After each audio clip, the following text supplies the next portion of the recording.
And I would invite our children at this time to go to the playground if they so choose for a very special worship time. As I do this, let me give you a little preface to the scripture this morning to say that today concludes the 5-part series that we've had to begin the new year. It is called, as has been called, the New You, to celebrate that since the Big Bang banged so many billions of years ago, no one has been created just like you, with all your uniqueness. So we've been talking about that, celebrating that, talking about the path of discipleship we each are called to take. And today we wrap it all up with what I am calling the total makeover. What does the future hold for us as we live into what Christ is calling us to be? So we're going to hear the words of Paul as he wrote in a letter to the Christians in Galatia. But because of false believers secretly brought in, who slipped in to spy on the freedom we have in Christ Jesus so that they might enslave us, we did not submit to them even for a moment, so that the truth of the gospel might always remain with you. For freedom Christ has set us free. Stand firm, therefore, and do not submit again to the yoke of slavery. For you were called to freedom, brothers and sisters. Only do not use your freedom as an opportunity for self-indulgence, but through love become slaves to one another. For the whole law is summed up in a single commandment. You shall love your neighbor as yourself. Thank you, Stephanie. So the word is freedom. What does the future look like for each of us? It is one in which we carve out our discipleship with a spirit and a trust of freedom. How you live out your discipleship will be different from the one sitting around you, because Christ has set us free from one size fits all. When Paul says you are free, means that Jesus has freed you from having to prove yourself, from having to earn God's love. Because God, how can a parent love a child any more than a parent already does? You just do. And Jesus came to say, this is who God is. You can't earn it. You just have to trust that love. And now you pursue the discipleship according to the assurance you have that God is with you as pictured in Jesus Christ and will guide you accordingly. And how you live out your discipleship? Well, let's just say that this past week I discovered that Lady Gaga describes herself as a Christian. I did not know that. Judging from some of my favorite tunes from her, I'm surprised. But why should I be necessarily? Because, to paraphrase Pope Francis, who am I to judge? It's what she feels, and as she is pursuing her discipleship, it's going to look different from Franklin Graham, Billy Graham's son, who is a little bit to the right of Lady Gaga. But these are folks who, as they have said, they're trying to live a Christian life as they see it. How are you going to live your Christian life? How are you going to have the freedom now to see how God has called you to live fully, abundantly? And so I'm going to give you 3 guidelines as I see them and as I've gleaned them from Paul's writings. 3 things that we have to do to safeguard our freedom. As we say in this country, freedom is not free. We have a military, we have all sorts of first responders, we have folks who protect our freedoms. Well, you have the duty to protect your freedom and to live into your freedom as a Christian. So, I've given you in the newsletter an insert. Sermon notes for your total makeover. I invite you to take this out if you so wish. Fill it out as we go through the sermon. Put it in a prominent place. And remember, these are your safeguards for living life as a free Christian. And first on the list, top on the list, is clear your mind. Clear your mind. You know how cluttered your mind gets? I do. All I have to do is just turn on my homepage at Yahoo, and I see all those little enticing things that I can click on. As I've said, to see what the Star Trek cast looks like 25 years later. I like to see, it makes me feel good that I'm not the only one getting older. And all of those other things, 3 things you have to do with your money. Click here. Now, these are fluffy, more or less harmless things that we can just fill our minds with. But there are other things we fill our minds with that are compulsions. Things that we might not even notice, but they do damage to our souls. Father Richard Rohr, R-O-H-R is how you spell his last name, is one of my favorite authors. Very much of a spiritual master, for lack of a better word. And he says that if you're really to have that clear mind, that clean mind, then you need to be able to get rid of 3 compulsions. And that's what you'll see on the notes under clean or clear your mind. He says you have to be aware of and get rid of your compulsion for being right. How long was the government shut down? Why was it shut down? You had 2 forces that each said, I'm right, and there's no in between. General Conference is coming up for the United Methodist Church, deciding the way forward in terms of human sexuality. And there is one faction that says there is one way to interpret the Bible. There is one right way to move forward. And if you don't join us in this right way, we wish you well in your new church. This, friends, is not living in freedom. This is living in fear, and that's wrong.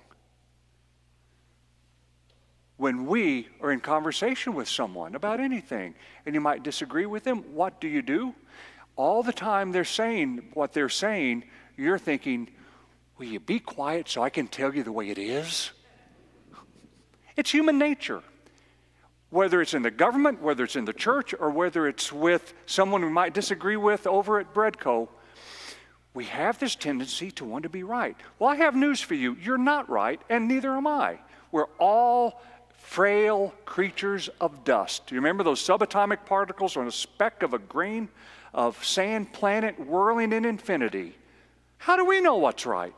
We know what's right better when we're together and can talk and can learn. Clear from your mind the need to be right. And I'm preaching to me. I hope you overhear it. Second, to be able to clear your mind of this need to be successful, to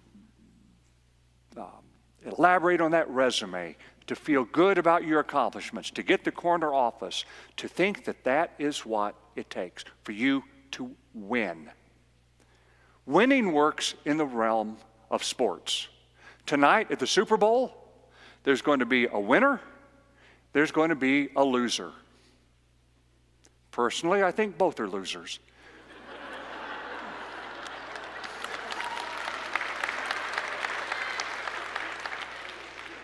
You applaud for that. I've been preaching the gospel and you applaud for that. Well, good.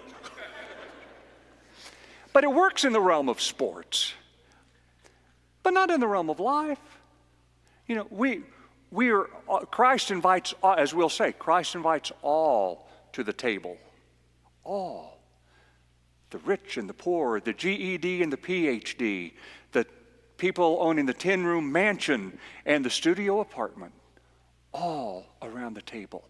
We're successful when we do that in God's eyes, and that's what success means, not what we think it means. So clear your mind for that. And lastly, simply clear your mind of being powerful, and that sort of relates to all of that.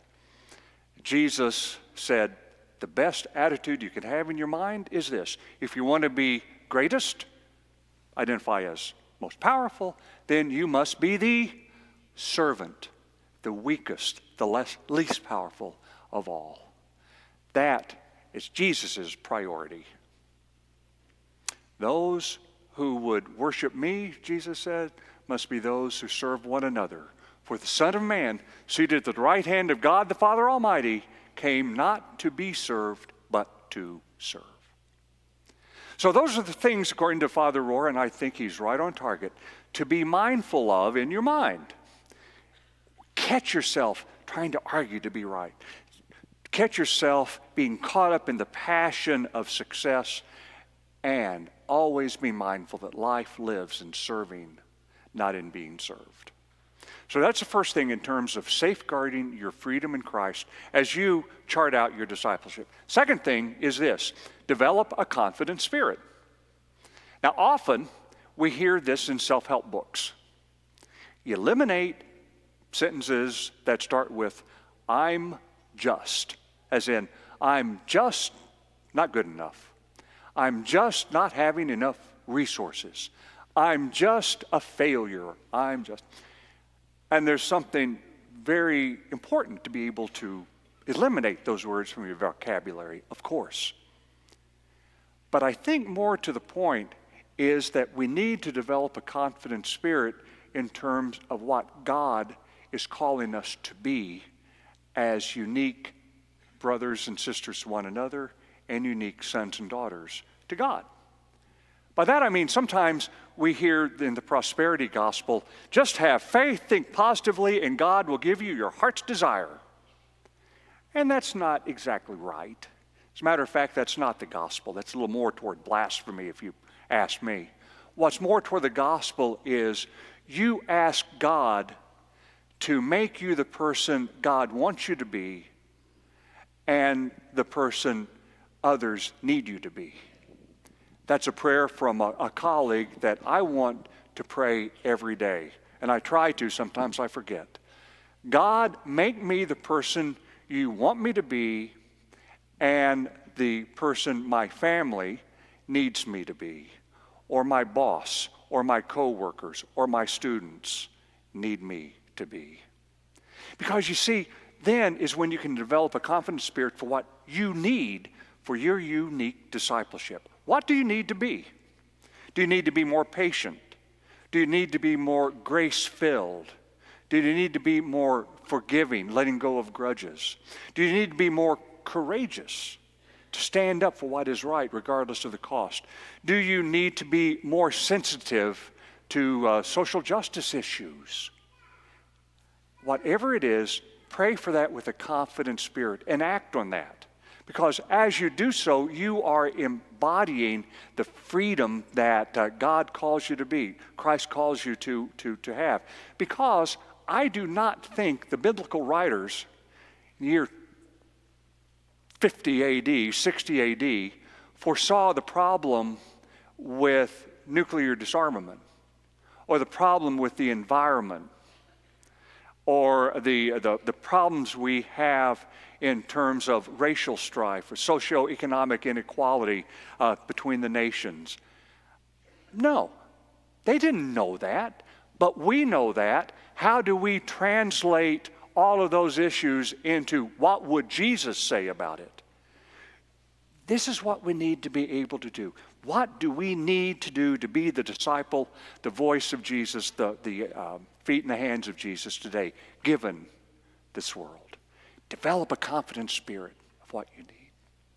And finally, thirdly, demonstrate a compassionate heart. When all else fails, be kind. Duh. An act of compassion, which we've talked about in the last few weeks, that random act of kindness, do you know how that evens the playing field? Do you know how that utterly destroys all our attempts to be successful and right and powerful? It undercuts everything because it acknowledges our honesty and humility with one another. When you buy a loaf of bridge bread, hint, hint, today, and you drop it off at a neighbor's house saying, I was just thinking of you, and this is something you can have for supper with the Super Bowl with those two losers. You can enjoy it. You know, it's just an act of compassion. They will remember that. You will remember that, and you will feel what it's like to be free. So friends, to safeguard your freedom, I hope you fill that out. And I hope that you will put it in a prominent spot and you will remember these things. Because just like you are unique, your discipleship is unique. And the joy that you will feel will be unique as well. For freedom, Christ has called you to be free. And as we gather for communion today, I would ask you to be very mindful of maybe one thing that you've heard the Holy Spirit speak to you during this sermon, during these few minutes that we've been together. Is there one thing that you really feel like you need to work on?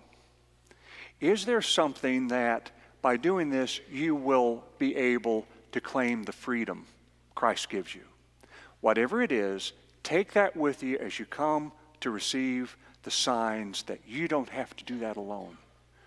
But by your commitment to live as a free person in Jesus Christ, He will be with you and you can tell the difference.